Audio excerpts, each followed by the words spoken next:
HITC Sport, and nobody puts any effort into football kits anymore. Every year, the exact same prototype gets slightly edited and chucked back onto the market. And honestly, you all still pay big money for it. What, to get the latest jersey because it has a slightly bigger collar? I mean, it's ridiculous. Let's go through every Premier League team's home jersey that's been released this summer so far. No Burnley, Crystal Palace, or Watford, by the way. And let's see what creative, imaginative, new design concept ideas they've had. But actually, no, because why would they bother? Why would they bother put any imagination or creative spark into it when they know that by now they can release a piece of cloth that's just been used to wipe baby sick off the floor and you'd still buy the goddamn thing like sheep? Right, let's go. Arsenal. Does it matter? Honestly, does it matter? Arsenal could release a tea towel covered in donkey vomit because let's be real here, Arsenal fans, they don't buy the kits anymore. £100 I just paid for this. Sorry, £100? £100 for a football kit that's going to be out of date in a year. I'm sorry, unless the thing is able to make you fly, it's not worth £100 of your money. Apparently this costs £35 more because it's the players edition. It comes with holes to allow you to sweat with ease. I'm sorry, but surely it's only the players that need these jerseys then. And they get them for free, so why? Why do you need to pollute the club shop with player edition shirts for 50-year-old men who are just gonna sit in the stands whilst eating a family bucket of KFC chicken nuggets? They already sweat through their face just fine. £100 to pretend that you're Ajax for a year. Who designed these kits? Dennis Bergkamp? I mean, I hope not. That would be a bit weird. A bit like creeping into your ex-wife's house and secretly cutting her hair in your sleep, trying to make her look more like your new girlfriend, right? Apparently it's a throwback to the one they won during the double winning season of 1998. But what's the point of clinging to the past when all those legendary fan favourites are now gone? Good grace, Patrick Vieira, Arsenal legend, now works down the road at Crystal Palace, which for a dignified world champion like him, probably just the equivalent of serving out sausage rolls and Greggs. I mean, come on, the old successful Arsenal is dead and gone. So this is just like continuing to keep your dog's corpse at the foot of your bed. Just no, move on. As for the kit, blue speed lines on the shoulder, white sleeves, and again, could you not have changed the sponsor on the sleeves? Stop telling me to visit Rwanda. Have you not checked the news lately? It's on the goddamn red list. Does anybody really want to end up self-isolating for 6 weeks in an alligator-infested swamp 3 miles from the Rwandan airport? Again, no, I'd rather lick ringworm off a dead cat. Purely because this thing costs £100 to plagiarise Ajax, this is getting a big fat 3 out of 10.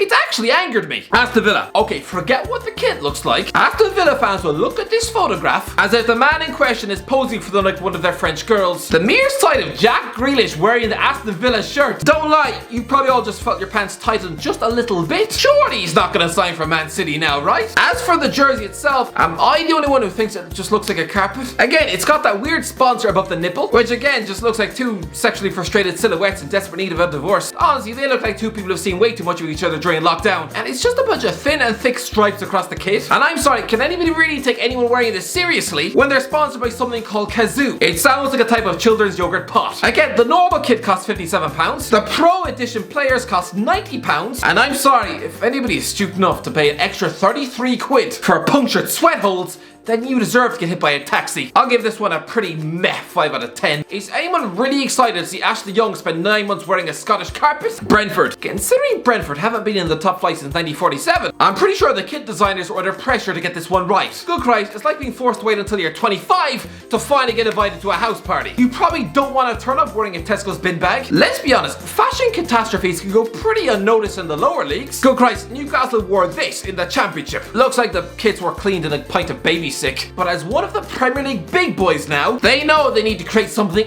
epic. Does that look epic to you? Good Christ, it just looks like Sheffield United have a new sponsor, that's all. Just extremely basic red and white stripes. All 3 Brentford players are probably being told to pose like James Bond. Instead, they just look like socially awkward bookworms. Good Christ, the poor man doesn't know what to do with his arms, while Pontus Jansson looks like the constipated butler of the Addams family. Not to mention the random star in the middle of the shirt looks like it's made of pubic hair. I'll give this one a pretty dull 4 out of 10. Brighton. Yeah, remember what I said about Jack Grealish modelling the Aston Villa kit, meaning that he'll stay at Villa Park?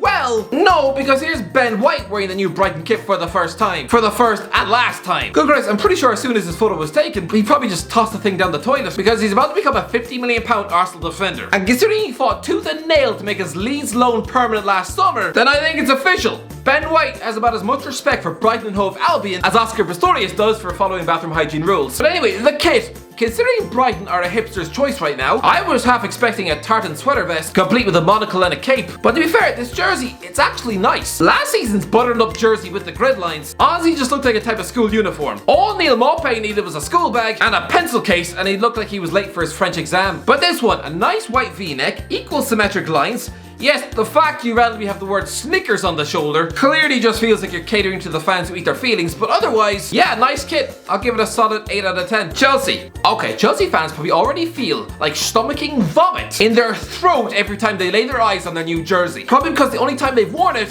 they saw their team lose the FA Cup final to Leicester. No wonder they didn't wear it in the Champions League final. The thing is, it's actually a nice kit. Yes, it looks like a blue chessboard across the back and turns into these weird fuzzy lines across the jersey. And yes, it does look a bit weird that the yellow brick road from Oz is splashed down the sides. Since when has yellow ever been associated with the Chelsea colours? It's a bit like when they randomly had that red collar back in 2010. Honestly lads, it looks like a bit of a visual mess, but it's different, and in a world of painfully dull, recycled same kits every year, then Christ, I embrace this weird thinking outside the box type. This jersey is worth buying because it's distinctive. You will remember this in 10 years time, so yeah, solid 8 out of 10. Everton. I'm gonna say it. This is the weirdest Everton jersey I've ever seen in my life. Good grace, it's like looking at the jersey in the back of a spoon. It's like wandering into House of Mirrors at the circus. Don't worry though, it's not just the kit designer having a stroke halfway through. Apparently this pattern has a purpose. It's a dazzle pattern inspired by the role of the city of Liverpool and its docks in painting naval ships with the inventive and bold livery during the First World War. Not sure exactly what painting ships in the 1920s has to do with James Rodriguez. I'll give this a pretty forgettable 6 out of 10. Leeds. Okay, I must stress this isn't confirmed. It's not official. This might be an internet hoax, but apparently Adidas's New Zealand website accidentally leaked this kit about 3 weeks ago. It hasn't been official, so this could be a waste of time, but let's have a look at it anyway. Honestly lads, looking at the collar, it looks a bit like a rugby shirt, but the yellow lines on the shoulder do resemble Real Madrid's kit from last season, so it actually looks quite understated and classy. If this is true, I'll give it an 8 out of 10. Leicester. This is not a Leicester City shirt. I'm sorry, but it's not. We've all come to associate Leicester City with a certain type of kit in the Premier League, right? This is not one of them. When I look at this jersey, I think of Birmingham City. You know, the club who retire their shirt numbers for teenagers. Good grace, if I was partially blind in one eye, I'd be assuming Jamie Vardy had just randomly wound up at St Andrews. But aside from that fact, it is a nice kit. It's got a smart white V-neck and white rims on the sleeves, and it's not just a plain blue on the front either. The cloudy design honestly makes it look like it's made of silk. It actually looks nice. If this was Birmingham, I'd be giving it a big fat 9 out of 10, but because it's Leicester, it just doesn't really fit. Honestly, it's like designing the finest Gucci satin dress for a Harrison Ford to wear. So for that reason alone, I'll give it a 6 out of 10. Liverpool. Okay, I don't understand this one. Nike, where in the manual does it say that Liverpool jerseys should have an ugly orange trim? Honestly, how minor details can ruin an otherwise good shirt? Listen, the bulk of the kit, the red design with white swirly lines, it looks good. But why do you then try to make the colour and the rims of the sleeves into some sort of sickly toothpaste colour? The fans seem to like it. Can't wait to see Mbappe in this. Liverpool fans react to new Nike home kit for 2021 season. Yeah, the only way Kylian Mbappe is going to be caught wearing this is as a goddamn Halloween costume. Good Christ, let's make a deal. If Mbappe is ever spotted wearing this toothpaste jersey, even for Halloween, then I'll agree to pay you all £50 each. And we both know I barely have enough money for lunch. I'll give this one a fairly basic 6 out of 10. So if y'all want to go and badger Mbappe on Instagram right now, who knows? Man City. Alright, Man City fans, do you like this? I should hope so, because it's the most expensive one in the league. The standard adult jersey costs £70 and £110 for the authentic pro version. £110 for a Manchester City jersey. What? That is an utter disgrace. £110. I remember when I was growing up, Man City were so desperate to flog their kits that no one wanted, they were getting ready to give them away in packs of crisps. Apparently this jersey is supposed to be a tribute to the historic 11-12 season when they won the league. I mean, not sure why, because it looks nothing like it. Honestly, it looks weird. It's a fuzzy shade of blue, a bit like when you're trying to tune into a TV on the cliffs of Moher, and the neckline is so deep, it looks like something worn on Geordie's shore. Good Christ, the collar is so low, I can almost see Raheem Sterling's nipples. There's a random white space under the armpits, making it look like the kit designers just forgot to edit that on Photoshop. For £110, you'd accept something a bit better than this. I'll give this one a pretty standard 5 out of 10. Man United. So it seems to be a modern trend where clubs have run out of ideas that they now just dig into the archives and copy whatever popular jersey there was in the past. Good grace, I'm pretty sure EA Sports are probably going to wind up doing that with the FIFA games. Within 5 years, they'll be so run out of ideas, they'll probably release a video game that looks like it was made for PlayStation 1. It kind of shows the level of history between the clubs though. Man United released a tribute kit, paying homage to their 1968 European Cup winning Busby Babes, while Man City pay homage to a team from 2012. You know, the one with James Milner and Colo Torre. Honestly, this is a risk. If you adore the colours and kit design of a team of utter legends, oh, you'd better perform with that jersey on your back. You can't dress like George Best, Bobby Charlton and Dennis Law and wind up finishing 5th in the Premier League and stuck in the Europa League yet again. Honestly, looking at these pictures, it's mad. Harry Maguire genuinely looks like he belongs in 1969. His television-shaped head would fit right in, considering he's had the same basic hairstyle since he was 11. The likes of Paul Pogba, though, doesn't really look like he came from the era of Fawlty Towers, now does he? Or Bruno Fernandes. I mean, Christ above, the only people in 1963 who used to have that sort of tattoo were either sailors or punk rockers who used to drink pints of their own blood. You know what though? This is a beautiful kit, it really is. Imagine if Manchester United win the Premier League this season wearing the shirt of the 60s. It will immortalise this edition of the jersey as a legendary one forever. Absolutely brilliant shirt, 9 out of 10. Newcastle. Again, it doesn't really matter what kit Newcastle release because the fans aren't gonna buy it. As for this, what the hell is it? £65 for something that looks like it belongs on a Sunday League rugby pitch in New Zealand. It's got a random bird on the chest. Sorry, didn't realise this was Logan Paul merch. A random white button up in the middle, completely spoiling the iconic black and white stripes. This is just absolutely rank. I'm not exaggerating when I say this is one of the most garbage Newcastle home shirts I've ever seen. How do you mess this one up? Just put black and white stripes on the front. All I see is one massive black stripe in the middle, which is utterly drowned out by the white collar and ugly blue Fun 88 sponsor. But honestly, stare at it for more than 5 seconds. And honestly, it's not even a black stripe on the front anymore, is it? No, it's just a big fat black number 4.